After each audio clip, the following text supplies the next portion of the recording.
बात की है। बाद में सुखदेव जी कहते हैं कि परीक्षित एक दिन गोपियां भगवान को आचरण करने के लिए जा रहे हैं, वेणु बजा रहे हैं और उस दृश्य को ये गोपियां देखती हैं। एक गोपी दौड़ी दौड़ी आई, दूसरी गोपी से कहती है क्या रीस रखी, क्या उस दृश्य को देख पा रही है?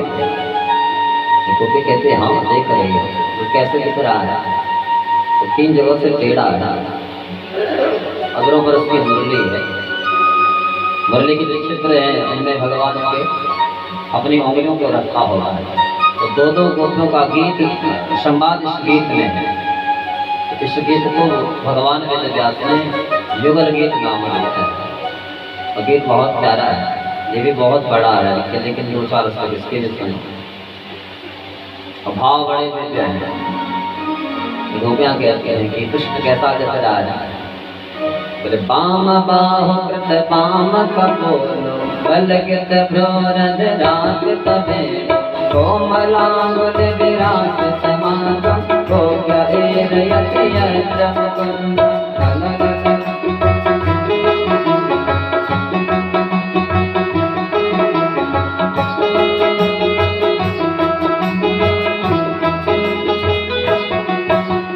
व्योमयान वनिता सहसीते विस्मिता स्वपदागत लज्जा काम मार्गण समर्पित चेता कस्मलं ययुरकस्मतनेजा।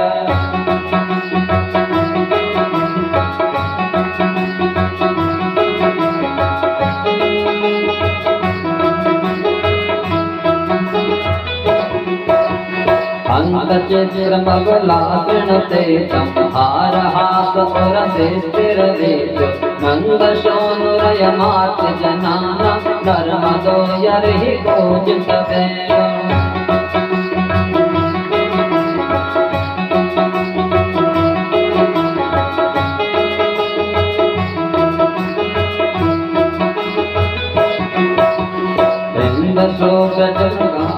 गावो दैन पाकहित चेतस आरा दंत दस्त कवलाच कर्णा निर्विशाल कित क्षेत्र में वासन।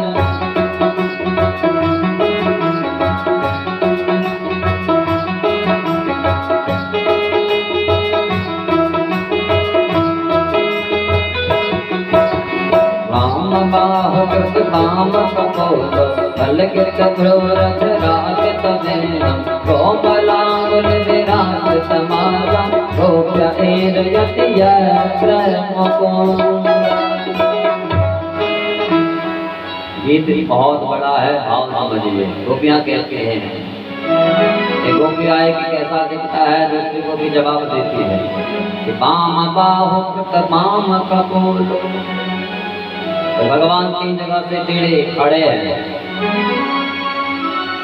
और भगवान का जो ये वाम कपोल है ये बाईं भुजा की तरफ भगवान ने झुका करके रखा है।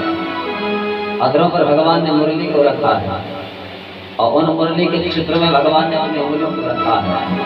मुख से भगवान भोग रहे हैं और उस मुरली से निकलता हुआ जो दिव्य रस है उसका एक गोपियां श्रवण करती हैं। लेकिन दूसरी गोपी आके कहती है इसकी जो ये आभा पड़ा है, हम संसार के जीव से इससे मोहित हो ही रहे हैं।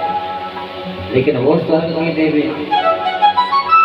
जिनके साथ भगवान नित्य वहां स्वर्ग में रहते हैं, तो स्वर्ग से इस दृश्य को देखती है, उनके अंदर भी कामना जगती है कि काम मार्गण समर्पित चित्ता कस्मलं ययुरपस्मितनेजा। कामदेवियों के अंदर कामना रखती है, भगवान से मिलन की उत्कंठा उनके अंदर प्रकट होती है। अब तक दूसरी गोपी कहा करी सके जब ये वेणु बजाता है, उस वेणु को जंगल के पशु सुनते हैं, गायें चल रही है, हिरण महा उस वेणु को सुनते हैं तो एकदम स्थिर होते हैं और लगते कहते हैं जैसे दीवार पर हम कोई चित्र जब टांगते हैं वो न हिलता है न डुलता है, एकदम स्थिर। और वो इसमें वहां जंगल के हिरणों की होगी, गायों की होगी। तो यहाँ लिखा है लिखित चित्र में वास, चित्रपट की भांति वो गोपियां, वो जंगल के जीव, गायें, वो हिरण महाल का रहो।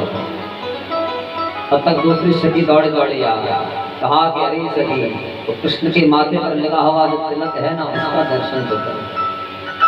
एक सखी कहते हैं अपने गले में जो माला पहन बैठी है उसको दे, कैसी लग रही है। सखी कहते हैं वो बड़ा दर्शनीय वो तिलक, दर्शनीय क्यों है? दर्शनीय तिलक वनमाला दिव्य गंध तुलसी मधुमतहि। भगवान के माथे पर लगा हुआ तिलक, गले में भगवान ने जो माला पहन रखी है वो कोई सामान्य नहीं है, बल्कि वो संसार की जितनी वनस्पतियां है उनको ला करके उनका लेप बनाया गया है, भगवान के माथे पर उसको लगाया गया है और उन्हीं वनस्पतियों की माला भगवान ने अपने कंठ में धारण करके रखा है। उस समय उससे निकलने वाली जो सुगंधी है उसको सूंघता है भंवरा, तो भंवरा फूलों पर जाता है। भंवरा जब आया फिर भगवान के माथे पर गुंजित होगा, फिर भगवान के गले में जो बनमाला है तो माला से निकलती हुई सुगंध उसको सूंघता है। भंवरे को लगता है कि यहाँ पराग है, पराग के धुन में जाता है, वहाँ गुंजित होता है। और भगवान को लगता है कि यहाँ गुंजित हो रहा है इसलिए क्योंकि मैं मुरली बजा रहा हूँ और ये मुझे संकेत करता है कि प्रभु आपके वहाँ मुरली है और मैं तो स्वयं यहाँ गुंजित हो रहा हूँ, तो क्यों नहीं एक अच्छा राग गाया जाए। जैसा भंवरा गुंजित होता है वैसा ही भगवान भी मुरली बजाते हैं, लेकिन उस समय वहाँ मृदंग का अभाव था, तबले का अभाव था, क्योंकि यहाँ केवल ऑर्गन बजे और तबला न बजे तो संगीत का वो आनंद नहीं है। केवल तबला ही बजे और ऑर्गन न बजे तो वो आनंद नहीं मिलेगा। तो भगवान महाराज गा रहे हैं, बजा रहे हैं अपनी मुरली से, भंवरा वहाँ गुंजित हो रहा है, तबले का वहाँ अभाव है।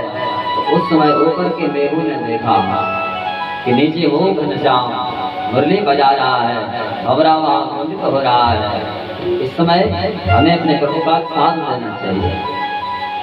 ऊपर के मेघों ने गड़गड़ाहट, या भागवत जी में श्री जी कहते हैं महदतिक्रमणा शंकित चेता मंद मंद मनुगर्जित मेघ।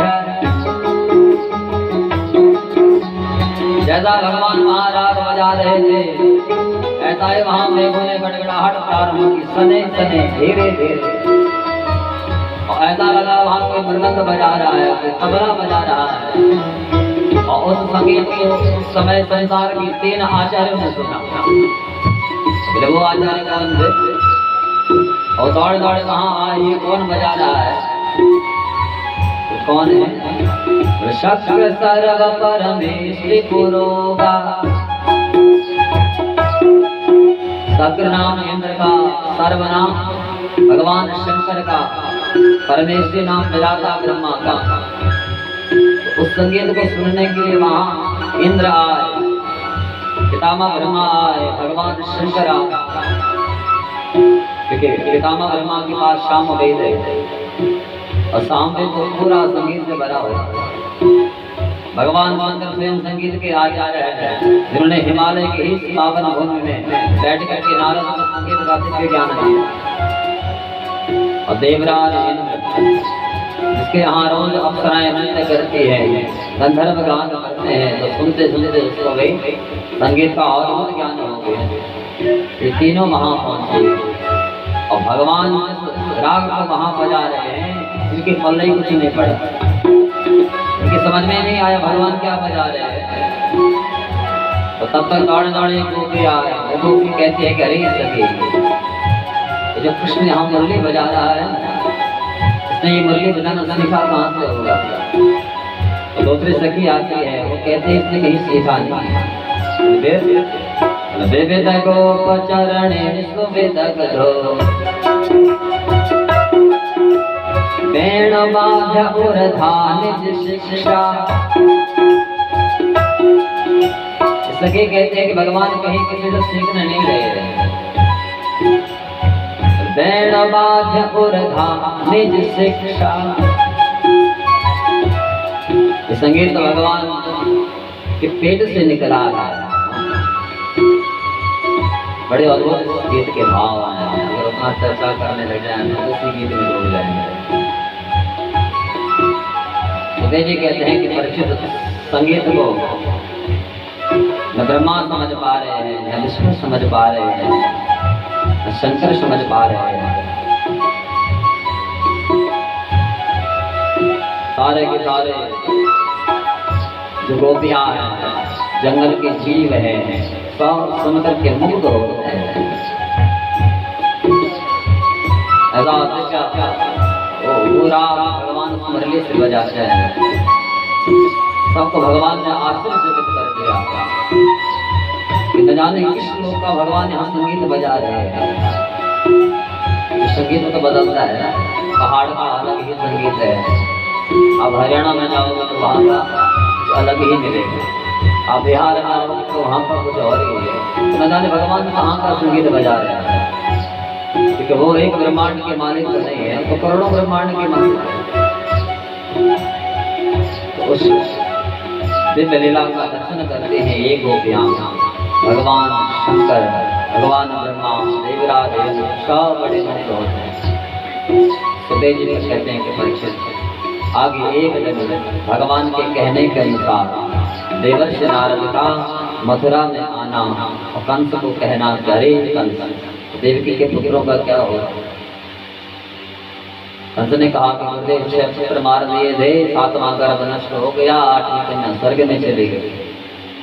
देवर्षि नारद ने कहा तू बहुत भोला है, तो क्या होगा। कहा जो कन्या स्वर्ग में गई है वो देवकी की कन्या नहीं थी, और किसकी थी। नारद जी कहते हैं यशोदायां सुतां कन्या, यशोदायां सुतां कन्या, देवक्यां कृष्णमेव च, रामं जरोहणे पुत्रं वसुदेवेन वेभ्यता।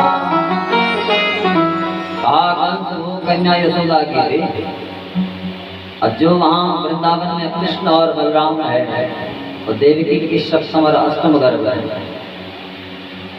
तो कहा ये अदला बदली हुई कैसे। बोले वसुदेवेन वेभ्यता।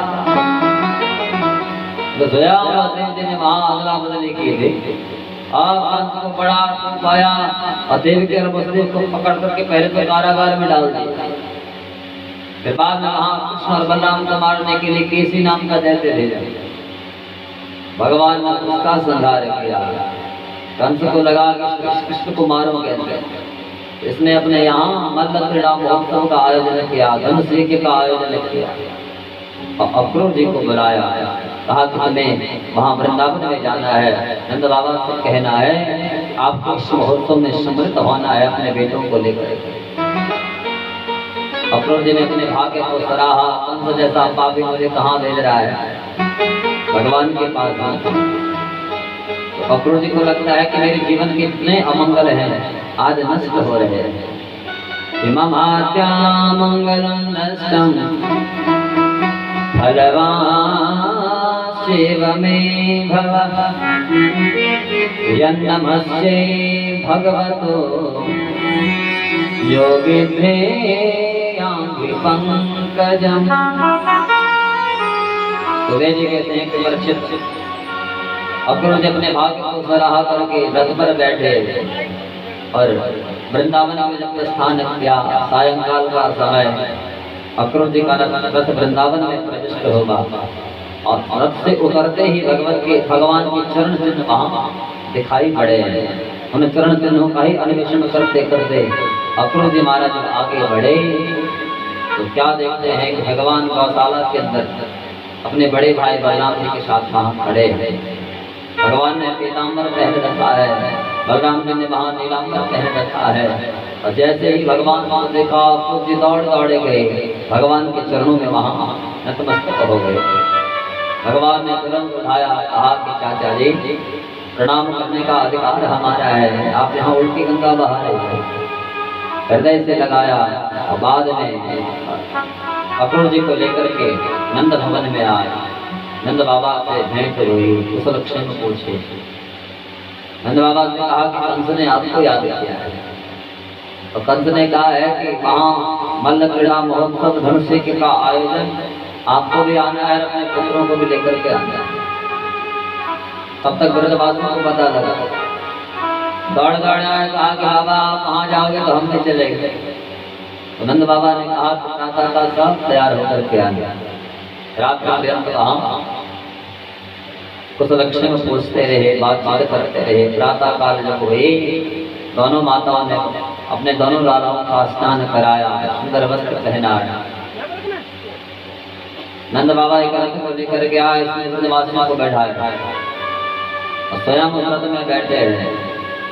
और उस रथ को लेकर के नंद बाबा तो चल पड़े। इधर सुखदेव जी कहते हैं कि अक्रूर जी जिस रथ को लेकर के आए थे, उसमें भगवान कृष्ण और बलराम जी जब बैठे थे, उस समय गोपियों को पता लगा।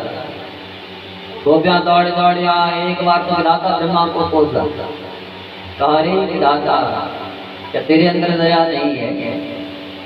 अहो विधाता स्तवन क्वचित् दया संयोज मैत्रा प्रणयेन देहिना। अरे दादा, हमें तो लगता था तो दया की मूर्ति है, लेकिन अब तो लगता है तेरे अंदर दया है ही नहीं। हमारे माधव को बार बार हमसे दूर करता है। एक बार हमसे दूर किया, तड़पती रही, बिलखती रही, जंगलों में भटकती रही, और जब मिला तो मेरे से आज दूर करना चाहता है। सुखदेव जी कहते हैं कि परीक्षित, गोपियों ने कृष्ण के चरण पकड़ लिए, कहा कृष्ण तुम्हें जाने नहीं देंगे। तो भगवान ने वहां गोपियों को कहा कि आज जा रहा हूं, कल वहां रहूंगा और परसों वापिस लौट आऊंगा। तो परसों का वचन दिया गोपियों को, तो तब ने भगवान को जाने दिया। भगवान ने आज यहाँ से रथ को दौड़ा, क्योंकि जब तक यहाँ रहेंगे गोपियां जाने नहीं देंगे। तो वायुदेव के द्वारा अक्रूर जी ने वहां से रथ को दौड़ाया। गोपियां रथ को देखती रही। जब रथ दिखना बंद हो गया तो रथ की ध्वजा दिख रही है। तो रथ की ध्वजा को देखती रही गोपियां। तब ध्वजा का दिखना भी बंद हो गया। रथ से उड़ती हुई जो धूप है, उस धूप को देखते हैं। सुखदेव जी कहते हैं कि परीक्षित, परसों का वचन लेकर के भगवान गए हैं, इंतजार में गोपियां वहां बैठी।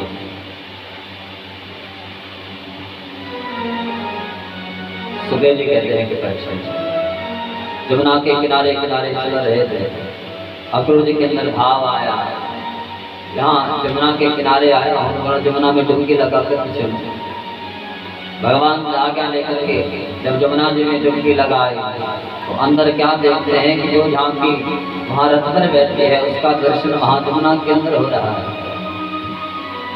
अक्रूर जी को लगा ये मैं क्या देख रहा हूँ, भगवान तो बाहर बैठे थे, यहाँ कहाँ से आ गए। फिर डुबकी लगाए, अब की बार क्या देखते हैं कि शीर्ष सैया पर बैठे हुए भगवान, लेटे हुए भगवान, उनका दर्शन करते हैं। अब अक्रूर जी को पक्का विश्वास हो गया, जिनको मैं सामान्य सा कृष्ण समझ रहा हूँ साक्षात भगवान है। शेषावतार बलराम जी भगवान नारायण के अवतार भगवान कृष्ण है, तो साक्षात यहाँ प्रभु ही मेरे सामने है। दौड़ दौड़ आए, प्रभु के यहाँ दिव्य दिखाई, प्रणाम किया है। आप प्रभु आज आपने पहचान पाया है। पहले तो अंदर भय था कि कंस जैसा पापी आपको बुला रहा है, वो आपको मारेगा, लेकिन अब पक्का विश्वास हो गया कि कंस ने अपनी मौत का आवाहन किया।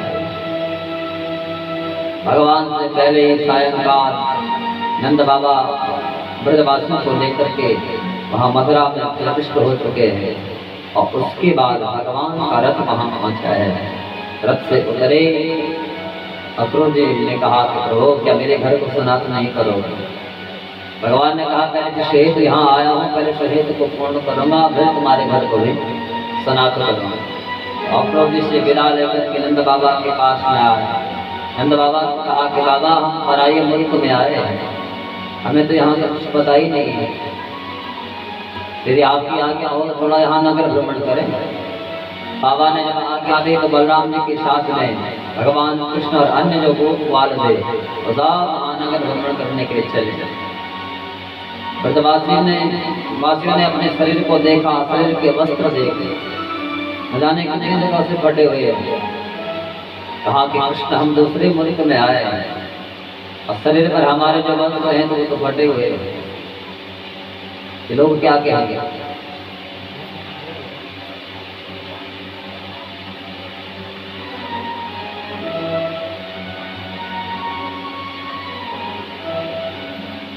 सुबह जी कहते हैं कि परीक्षित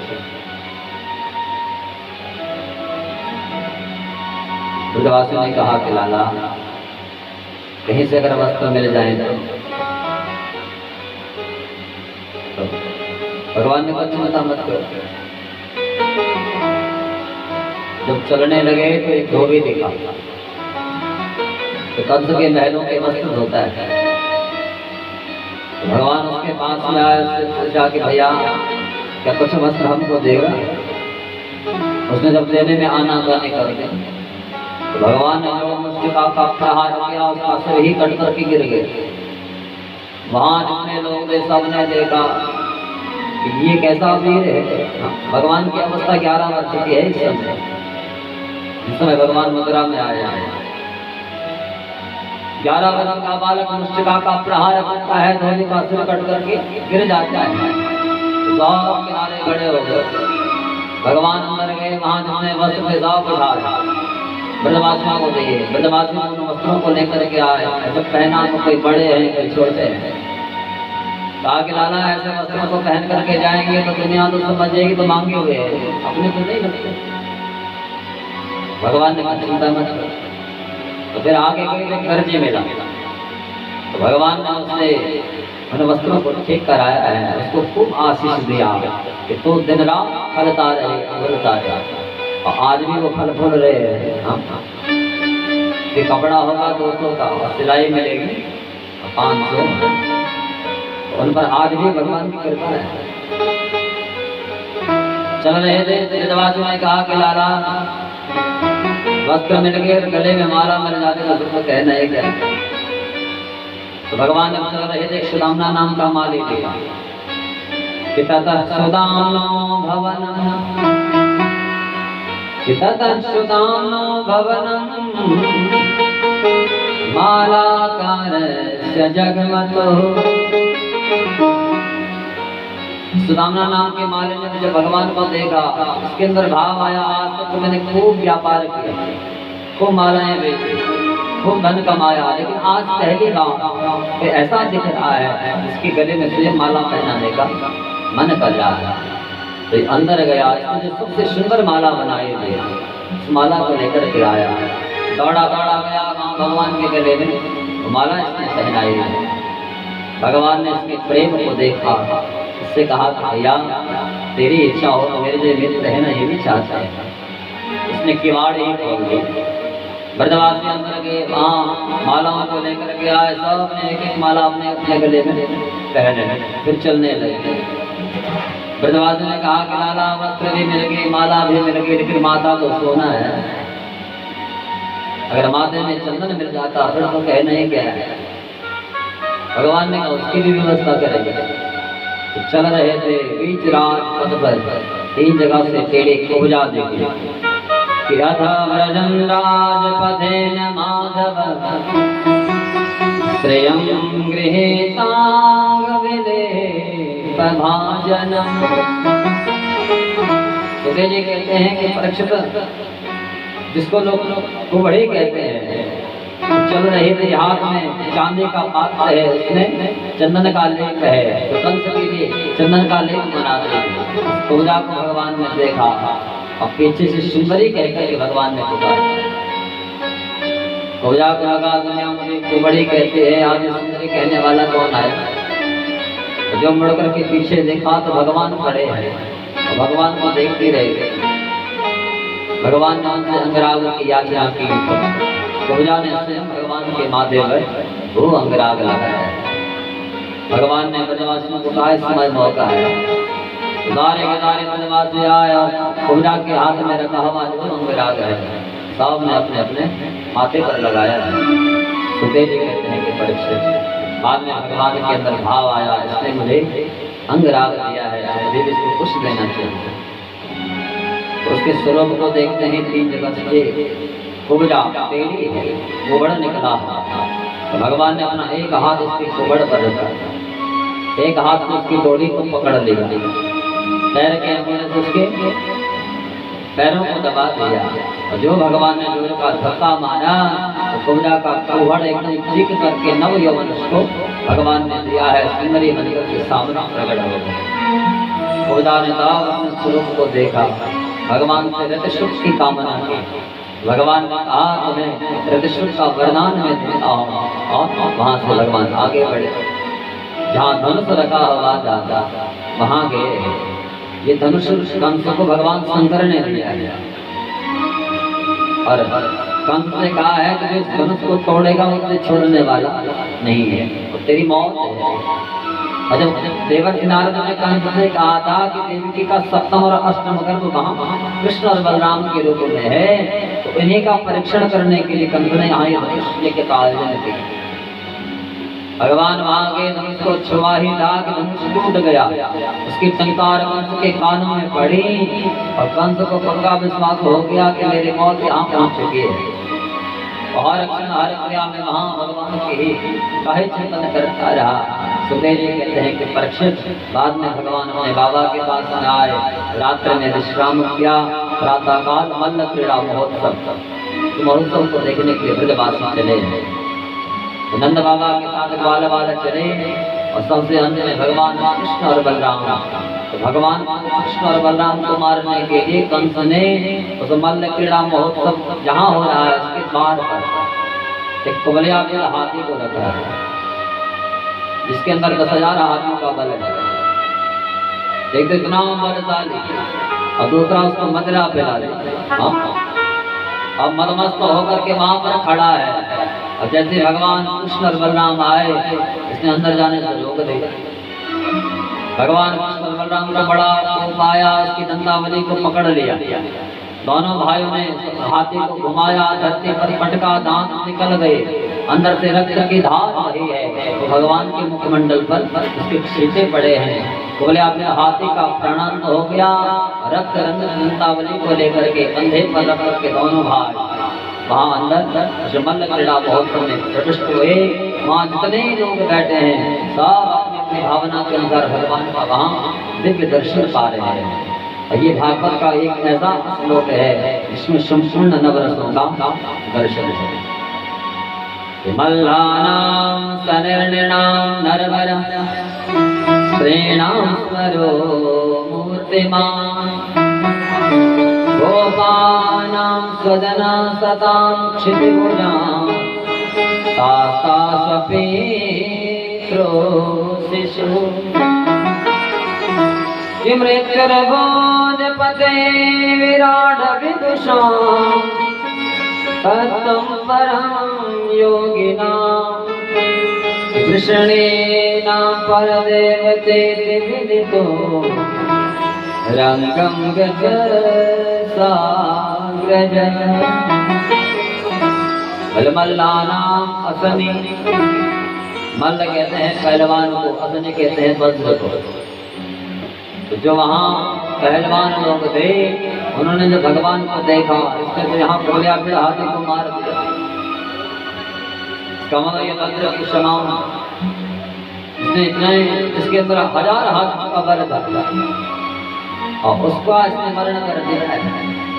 उन पहलवानों को भगवान वहाँ वज्र के रूप में दिख रहे हैं। तो क्रोध की मुद्रा से भगवान को वहाँ निहार रहे हैं। तो यहाँ रौद्र का दर्शन है। तो मल्लानां असनी नृणां नरवर। कुछ लोग वहाँ ऐसे हैं जिनको लगता है कि यही यहाँ सबसे श्रेष्ठ है, तो वो भगवान का दिव्य दर्शन पा रहे हैं। यहाँ अद्भुत रस का भी वर्णन है। स्त्रीणाम स्मरो मूर्तिमान। भगवान ने जब अपने हाथी के दंतावली को निकाला था तो अंदर से रक्त की धार बही थी और रक्त की धार उसके छींटे भगवान के मुखमंडल पर पड़े। ऐसा लग रहा है भगवान ने कुमकुम से अपना श्रृंगार कर रखा है। और महान जितनी स्त्रियां हैं वो भगवान के स्वरूप को देखते हैं कि देखो ना कृष्ण ने कितना सुंदर श्रृंगार किया है। तो स्त्रियों को वहां भगवान साक्षात कामदेव के रूप में दिखाई दे रहे हैं। यहाँ श्रृंगार रस का भी वर्णन है। अगोपाना स्वजना जो भगवान के अपने लोग वहाँ हैं। कौन? वृंदावन भगवान के साथ में आए हैं वो गोप बालक। उन्होंने जब कृष्ण को उस स्थिति में देखा कहा अरे लाला ये मुझ पर क्या लगा करके आया है। तो भगवान के साथ वहाँ हाथ करते हैं। लेकिन फिर कहते हैं कि कृष्ण तो हमारा मित्र है। तो सख्य भाव और हास्य, सख्य रस और हास्य रस का यहाँ दर्शन मिलता है।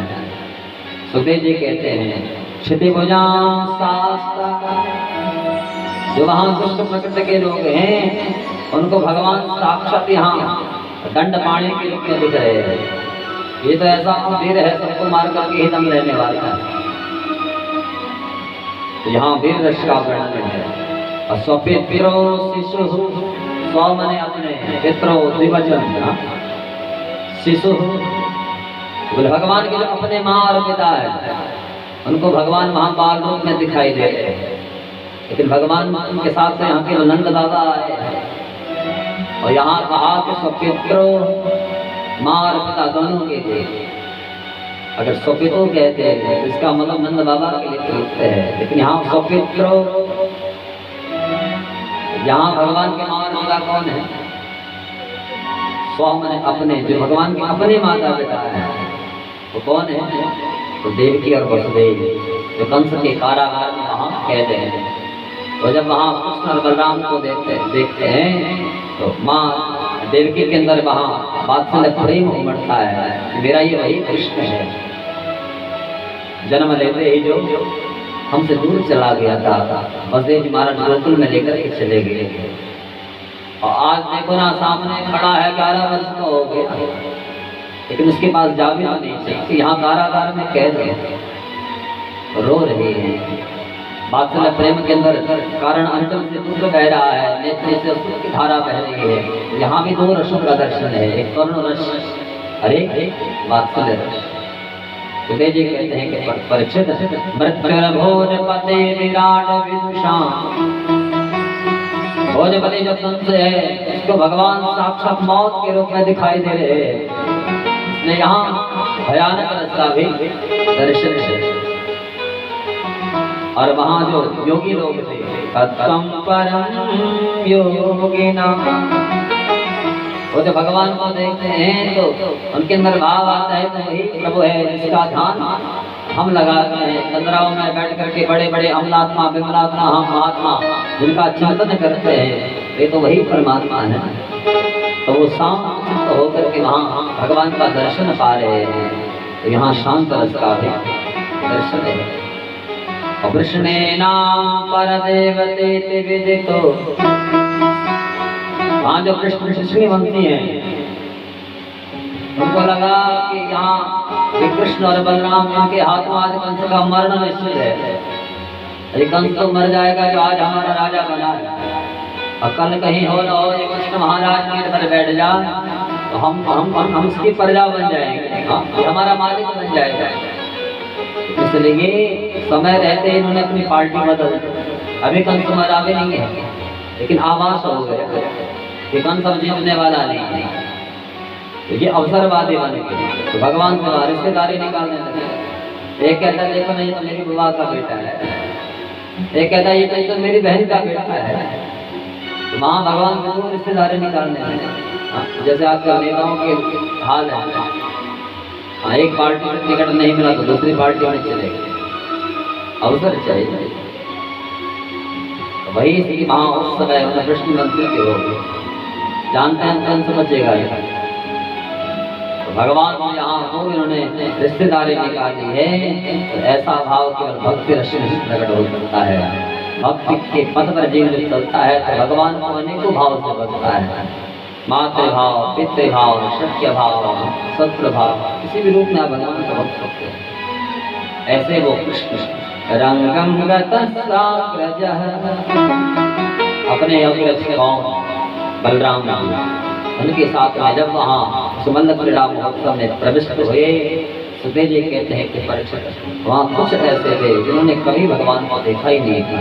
आज का भगवान का दर्शन पा रहे हैं और भगवान के चारों ओर नजर फैलाए, अपनी माया को फैलाए और सब मोहित हो गए। और ऐसा लगा कि भगवान ने उनके चित्त को ही खींच लिया। जाके रही भावना जैसे प्रभु मूरत देखे तीन तय। बाद में भगवान जब अंदर प्रविष्ट हुए, वहाँ चार वीर और हैं, चाणूर, मुश्लिक, सल और कौशल, ये भी भगवान के साथ लड़ने के लिए आए। भगवान ने इनका भी संहार किया। कंस ने देखा तो मेरे सभी वीरों को धराशायी कर दिया। तो भगवान खूब गालियां बकी, भगवान के माँ और पिता देवकी और वसुदेव को खूब गालियां दी है। भगवान मुक्त हुए, वहीं चढ़े जहाँ कंस बैठा हुआ था और जाते ही कंस की चोटी पकड़ ली। भगवान ने याद दिलाया, कंस जब जब धरती पर किसी स्त्री के केश खोले हैं तब तब मैंने अवतार लिया। मंदोदरी के केश खोले थे रावण ने, तो भगवान राम बन करके आए। द्रौपदी के केश खोले थे दुशासन ने, भगवान वहाँ वस्त्रावतार लेकर के आए। आज कंस को याद दिलाए, जिस समय मेरी माँ के मंगल चिन्ह भी नहीं उतरे थे, उसमें उसके केशों को पकड़ कर धरती पर पटक दिया था। इसलिए आज कृष्ण बन करके आया। बड़े मुक्त हुए, भगवान ने उठाया चोटी के बल और वहीं से नीचे धरती पर पटका। देखा कभी प्राण बचते हैं, उसके ऊपर स्वयं भगवान कूदे हैं पैरों के बल और शिक्षण कंस के प्राण निकल गए। कंस मर्दन भगवान की, कंस मर्दन भगवान की, कंस मर्दन भगवान की। वहाँ इतने लोग सब बड़े प्रसन्न हुए, लेकिन दो ऐसे हैं जो रो रहे हैं। वो कौन है? तो वो कंस की पत्नियां हैं अस्ति और प्राप्ति। सामने पर मारा हुआ इसलिए यहाँ रो रही है। कंस के 8 भाई और वो भी आए, तो भगवान ने उनका भी मरण किया है। सुखदेव जी कहते हैं कि परीक्षित कंस का मर्दन करने के बाद कारागार में जाकर के अपने माँ और पिता को भगवान ने वहाँ से मुक्त किया। और तब नंद बाबा के पास आए। नंद बाबा से कहा कि बाबा, आज पहली बार कृष्ण ने नंद बाबा से कहा कि बाबा मैं आपका बेटा नहीं। जो नंद बाबा ने सुना एकदम नेत्र सरल हो, क्या कह रहा है? कहा कि बाबा आपने केवल मेरा पालन किया है, लेकिन मुझे जन्म देने वाले कोई और। लेकिन बाबा ये मत सोचना कि आप मेरे पिता नहीं हो। अरे इस धरती पर जन्म देने वाले से बड़ा तो पालन करने वाला होता है। तो भगवान कहते हैं कि सभ्यता साच जननी, सभ्यता साच जननी पुष्णेतां स्वपुत्र सोन बंधु विरु सृष्टा न कल्पे घोष रक्षण। आज बाबा यहाँ देख के तो केवल मुझे जन्म दिया है, मेरा पालन और पोषण तो आपने किया है। ये जन्म देने वाले से बड़ा तो पालन करने वाला होता है। लेकिन बाबा बालपन का सुख आपको दिया है, तो उस दिन मैं अपने वास्तविक माँ और पिता के साथ में रहना चाहता हूँ। नंद बाबा ने कहा कि लाला, आज मुझे तो पता लग गया कि वो मेरा नहीं है, लेकिन जसोदा को कौन समझाएगा? अगर उसने मुझसे पूछा कि मेरे कृष्ण को कहाँ छोड़ाया है, उसको क्या जवाब दूँ? भगवान ने कहा कि बाबा, मैया से कहना कि मैं कुछ दिन यहाँ रह रहा हूँ, फिर आपसे मिलने के लिए आऊँगा। रोते हुए नंद बाबा को भगवान ने वहाँ से विदा किया है। सुखदेव जी कहते हैं कि परीक्षित बाद में देवकी और वसुदेव के द्वारा भगवान कृष्ण और बलराम का यज्ञोपवीत संस्कार कराया गया और उज्जैन में गुरु सांदीपनि के आश्रम पर विद्या अध्ययन करने के लिए भेजा गया। उज्जैन महाकाल में आप जाओगे तो वहां से लगभग 5-7 किलोमीटर आगे भगवान का वो गुरुकुल। 64 दिन वहां रहे गुरु सांदीपनि के चरणों में। 64 कलाओं का ज्ञान लेकर के गुरु दक्षिणा के रूप में गुरु पुत्र को प्रदान करके वही सुदामा जी से मित्रता। बाद में जब वहाँ मथुरा में आए तो उद्धव जी से यहाँ मिलन हुआ है और उद्धव जी भगवान के यहाँ परम मित्र बने हैं। तो कैसे है वो उद्धव? कृष्णेनाम प्रवरो मंत्री, कृष्णेनाम प्रवरो मंत्री, कृष्णस्य दयिते सखा, शिष्यो बृहस्पति साक्षात् उद्धवो बुद्धिसत्तमः। देवगुरु बृहस्पति के परम सत्य श्री उद्धव जी महाराज परम ज्ञान, लेकिन केवल ज्ञान ही ज्ञान है और ज्ञान में अहंकार होता है। भगवान के अंदर भाव आया मेरा उद्धव अहंकारी नहीं होना चाहिए। अगर इसके अंदर अहंकार आ गया तो इसका पतन हो जाएगा। इसलिए ज्ञान की शाश्वत भक्ति भी होनी चाहिए। तो भक्ति की क्रियात्मक भूमि है वृंदावन। भगवान के अंदर भाव आया उद्धव तो वहां भेजू कहते हैं। एक दिन भगवान ने एक नाटक किया, अपने महलों के बाहर आए, वहां रो रहे हैं। उद्धव जी ने कहा कृष्ण क्या होगा, क्यों रो रहा है? भगवान कहते हैं कि उद्धव मेरी वो गोपियां, मेरे वो माँ जसोदा नंद बाबा बिना मेरे कैसे रह रहे हो? अरे मैं उनको परसों का वचन दे करके आया था, परसों निकल गए लेकिन उनके पास नहीं जा पाया। तो उद्धव ने कहा अपना संदेश आ गया। भगवान ने कहा भिजवाऊं किसके पास? तो उद्धव ने कहा मैं ही चला जाता। और भगवान मन ही मन कहना चाहते हैं कि उद्धव मैं भी तो यही चाहता। तुरंत भगवान ने हाँ में भाई अपना जो संदेश है वो उद्धव जी को दिया। पीताम्बर उद्धव जी को पहनाया और उद्धव जी को वहां से विदा किया। सायंकाल का समय उद्धव जी महाराज नंद भवन में आया। वहां आवाज लगाई, कहा कि बाबा। नंद बाबा ने उद्धव जी को देखा नहीं, दीवार की तरफ मुख करके बैठे हैं। यशोदा मैया वहां देखती है, रो रही है। नंद बाबा को लगा कि मेरा कृष्ण वापस लौट आया। कहा रे कृष्ण मुझे पता था तो बिना मेरे रह नहीं सकता, बिना अपनी मां यशोदा के तो रह नहीं सकता, इसलिए तुम वापस लौट आया है। लेकिन उद्धव कहते हैं कि बाबा मैं तुम्हारा बेटा कृष्ण नहीं हूँ। बोले फिर मैं तुम्हारे बेटे का मित्र हूँ, मेरा नाम है उद्धव। नंद बाबा खड़े हुए, उद्धव के पास में आए, हृदय से लगाया। उद्धव से कहा करे उद्धव कि वो कृष्ण कभी हमें याद नहीं करता, क्या उस कृष्ण को कभी हमारी याद नहीं आता? क्या उसके अंदर कभी ये भाव नहीं आता मैं अपनी माँ आप छोड़ करके आया हूँ? क्या उसके अंदर कभी ये भाव नहीं आता जिनके साथ रह करके मैंने कितनी पीड़ाएं की है, मैं उनको कैसे छोड़ करके गया? कभी हमारी याद नहीं करता। उद्धव जी ने नंद बाबा के बेटों से निकलते हुए अस्त्र देखे, इतना प्रेम कृष्ण से करते हैं। सुधीर जी कहते हैं कि परीक्षित। उद्धव जी कहते हैं कि बाबा कृष्ण से तुम इतना प्रेम करते हो, इस कृष्ण की कोई माँ नहीं है, कृष्ण का कोई पिता नहीं है, जो किसी का सगा नहीं है, जो किसी का बंधु नहीं है। न माता न पिता तस्य न भार्या न सुतादया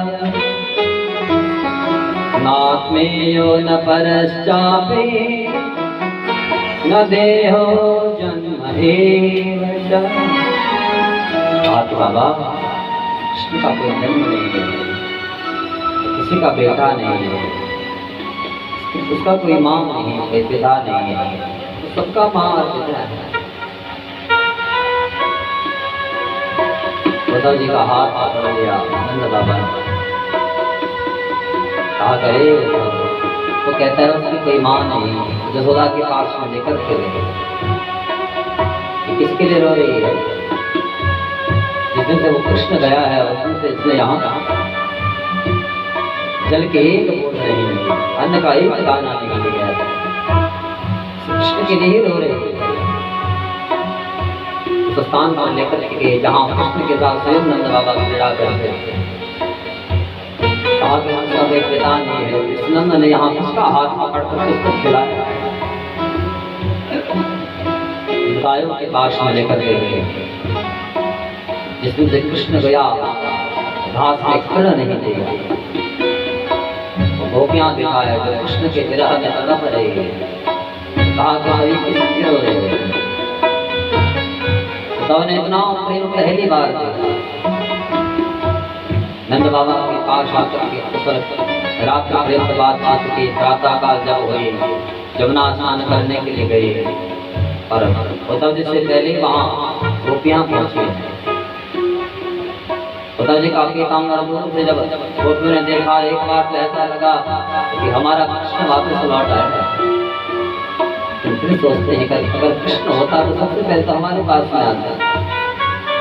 इसका मतलब ये कृष्ण नहीं है। अजाब उद्धव के सामने आया, उद्धव को देखकर के गोपियां कहते हैं कि उद्धव नाम नहीं लिया, लेकिन कहते हैं कि हम तुझे पहचान लेते। उद्धव जी ने कहा कौन हम? गोपियां कहते हैं कि जाने मास्ताम यदपते, जाने मास्ताम यदपते पार्षदं श्रमपागतम्। सुबह जी कहते हैं कि परीक्षित,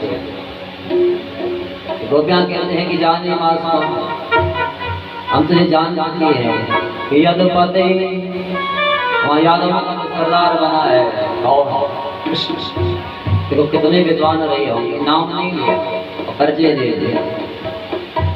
जाने मास्ताम यदपते, वो तो वहाँ यादव का सरदार बन करके बैठा है, और तो पार्षदं श्रमपागतम्, तो उन्हीं का पार्षद बन करके आया है। उद्धव जी के अंदर भाव आया, मैं इनको गंवार समझ रहा था, इतनी विद्वान है जो लक्षणा और वंदना का यहाँ प्रयोग कर रही है। तो शिक्षण एक घबरा आया और वहाँ गोपियों के चरणों में गुरित हो रहा है। गोपियां उसको भी पूछती हैं। ये गीत भी बड़ा पावन है, इतना समय आदेश नहीं देता, लेकिन एक सुर उसका सुनेंगे। गोपियां घबरे से कहती हैं मदभगे तव बंधो मास्पृशांग्रिं शपथना उज्ज्वलतमाला कुंकुमश्मश्रुभिर्न विवाद मदपतिस्तान्मानिनीनां प्रसादम् यद्वरद्विरत्यं यस्य दूतस्त्वमेव। तो क्या कहते हैं वो भी मधु मधु और एक पुष्प पर जाता है, इसका पराग छिलता है और फिर वहाँ पुष्प को छोड़ करके फिर दूसरे फूल को पकड़ लेता है, और जैसा स्वभाव तेरा ऐसा ही कृष्ण का भी है। और मधु ने भंवरे ने कहा कि भगवान ने ऐसा क्या किया, अरे पहले तो हमारे पास में रहा और फिर हमको प्रेम का ऐसा दान दिया, बाद में हमको छोड़ करके वहाँ मथुरा में चला गया और वहाँ की जो युवतियां हैं उनके साथ में रहते हैं। एक को छोड़ के दूसरी को पकड़ता है। भंवरे ने कहा कि भगवान के पास जाकर के कहूँगा, ये बड़ी बृहद रहता है, लेकिन गोपियां कहते हैं कि भंवरा हम तो कृष्ण की एक ही लीलाओं को जानते हैं, बड़ा कपटी, बड़ा छलिया, अपने आप को वीर कहता है, काम नंदनीय करता है। भंवरे ने कहा ऐसा क्यों कह रही है? कहा गरीब ब्राह्मण करके आया, वहाँ दो भाई जात के बंधन उन दोनों भाइयों का आपस में बैर था। ये वहां बीच में गुस्सा चला गया, अरे चला भी गया था तो वहां दोनों के झगड़े को समाप्त कर देता। उनके बीच में गया, एक भाई को छुपकर किसने मारा? क्या ये वीर के लक्षण है? क्या वीर कभी किसी बंदर का वध करता है? तो दोनों भाई जाते के बंदर दे सुग्रीव और बाली, दोनों बंदरों का आपस में झगड़ा। ये बीच में वहां जब गया तो ही करा देता है, इसने वहां छुपकर किसको बाण मारा है। और तब जिस संवाद को सुन रहे हैं, इन गुणों को रामावतार के लिए याद है। अरे वो शूर्पणखा, इसके पास विवाह का प्रस्ताव लेकर के आई है। इसने इसके साथ क्या किया? स्त्रियम कृत विरूपा स्त्रीजिता कामयाना। अरे इसको विवाह नहीं करना था तो नहीं करता, उसने इसके नाक का कान ही कटवा दिया, विरूप बनाकर उसको भेज दिया। तो तभी संवाद को सुन रहे हैं, उद्धव जी के ज्ञान की चादर पर भक्ति के थपेड़े पड़ रहे हैं। इतनी भक्ति, इतना प्रेम कृष्ण से इन गोपियों का, और इतना विद्वान ये गोपी। मुझे तो लग रहा था केवल नहीं ज्ञान, बहुत बृहद चर्चा यहाँ भागवत जी में सबसे बड़ा मार्मिक प्रसंग है हे उद्धव। और गोपियों का समय हो गया, उतना मुझे समय आदेश नहीं दे रहा है। इतना समझ लो कि उद्धव का ज्ञान है, ज्ञान पर भक्त के बहुत अकेले खड़े हुए, और ज्ञान की चादर की गुदड़ी बन गई। इसलिए वृंदावन में आज भी आप जाओगे तो ज्ञान गुदड़ी मोहल्ला उद्धव जी के नाम से आज भी प्रसिद्ध है। सुखदेव जी कहते हैं कि प्रसिद्ध बाद में उद्धव जी का गोपियों के पास आना, गोपियों को कहना करे गोपियों अगर कृष्ण से इतना ही प्रेम है तो यहीं बैठकर उसको तुम पास आते हो। योग ध्यान की चर्चा की गोपियां कहते हमने केवल एक भाषा सीखी है, प्रेम। और इस प्रेम के कारण जहाँ जहाँ कृष्ण डालते हैं वहाँ कृष्ण को दिखाई पड़ता है। श्याम तन श्याम मन श्याम ही हमारो धन, आठों यामों जो हमें श्याम ही सुकाम है। श्याम हे श्याम ये श्याम बिन नाही तिहे, आंधे की शिला करे आधार नाम श्याम है। श्याम गत श्याम मति श्याम ही है प्राणपति, श्याम सुखदाई सो भलाई शोभा धाम है। योधो तुम भये मोरे पाते लेके आए दौड़े, योग कहाँ राके यहाँ रोम रोम श्याम। कबीर ने कहा कृष्ण ने हमें प्रेम की भाषा सिखाई है, हमने उसने इतना प्रेम किया है, हमको नेत्र बंद करते हैं शिव का दर्शन, शरीर के प्रत्येक रोम रोम में उसका दर्शन होता है केवल उस प्रेम के कारण।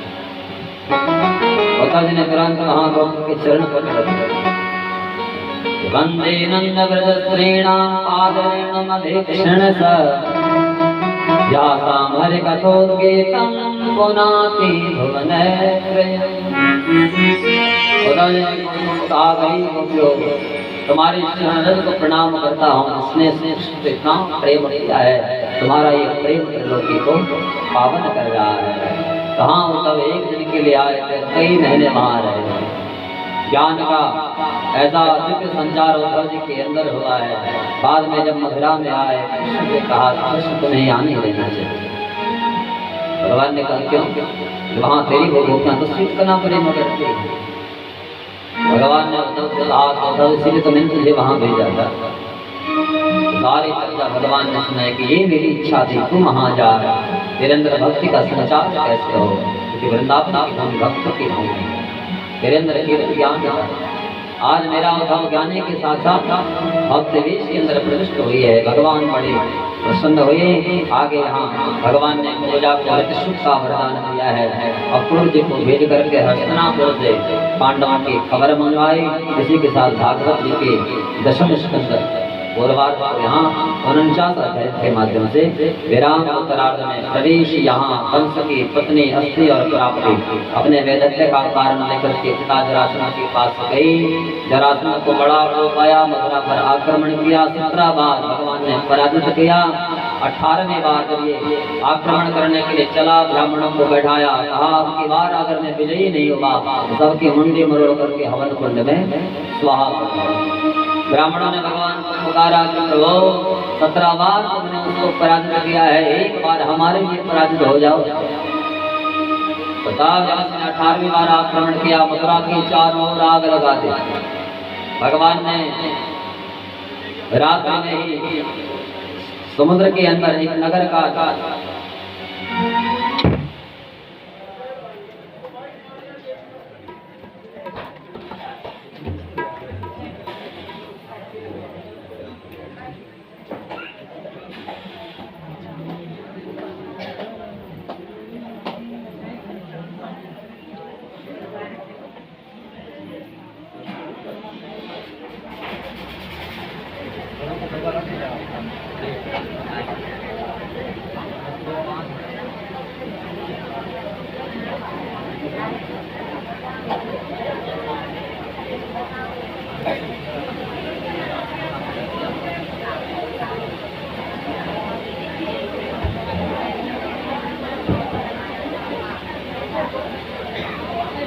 बलभक्त वत्सल भगवान की।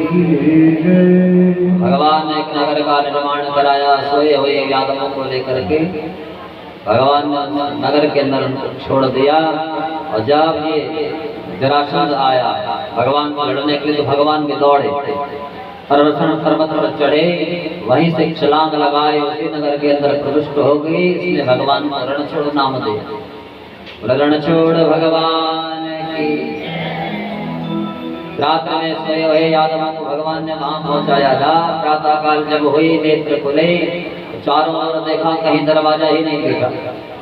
एक दूसरे को पूछा, भैया द्वारिक हो, द्वारिक हो, द्वारिक, दरवाजा कहाँ है, दरवाजा कहाँ है? उस नगर का नाम ही द्वारिका है। सुखदेव जी कहते हैं कि परीक्षित बाद में इसने भगवान को मारने के लिए कालियावन को भेजा। जरासंध ने कालियावन को भगवान को मारने के लिए भेजा, तो भगवान वहां से भी दौड़े, उस स्थान पर पहुंचे जहां मुचकुंद जी सो रखे थे। तो देवताओं के सेनापति हुआ करते थे। देवासुर संग्राम में खूब लड़े, और शरीर जब थक गया तो देवताओं से कहा था आराम चाहता हूँ। और देवताओं ने कहा था धरती पर जाओ, सोए रहो, और जिस दिन कोई जगाएगा तुम्हारे नेत्रों से दिव्य तेज निकलेगा, वो उस तेज में जल करके राख हो जाएगा। तो भगवान जब उसी गुफा में गए, सुखदेव जी कहते हैं कि परीक्षित आगे आगे भगवान, पीछे पीछे कालियावन दौड़ रहा है। भगवान ने अपना पीताम्बर उठाया और वहां मुचकुंद जी के ऊपर उड़ेल लिया। अपने आप भगवान छिप गई कि कालियावन आया। कालियावन को लगा यहाँ कृष्ण सोया हुआ है। जो जोरों की लात मारी, मुचकुंद जी के नेत्र खोले, नेत्रों से दिव्य तेज निकला, उस तेज में जल करके कालियावन रात हो गया। भगवान सामने आए मुचकुंद जी के। मुचकुंद जी ने पूछा, आप कौन है? तो भगवान ने कहा, अवतीर्ण यदुकुले, अवतीर्ण यदुकुले गृहयानक दुंदुभे, विपदन्ते वासुदेवे वसुदेव सुतम हिमा। मेरा वसुदेव के यहाँ जन्म हुआ है। कोई मुझे वासुदेव कृष्ण कहता है, कोई मुझे गिरधारी कहता है, अनेकों मेरे नाम है। मुचकुंद जी समझ गए तो साक्षात मेरे प्रभु है। प्रणाम किया। बाद में भगवान ने मुचकुंद जी पर कृपा की। आइए अब विवाह में प्रवेश। केवल 5 मिनट में हम भगवती रुक्मिणी का विवाह संपन्न करेंगे और आरती में चलेंगे। तो विदर्भ देश के राजा हैं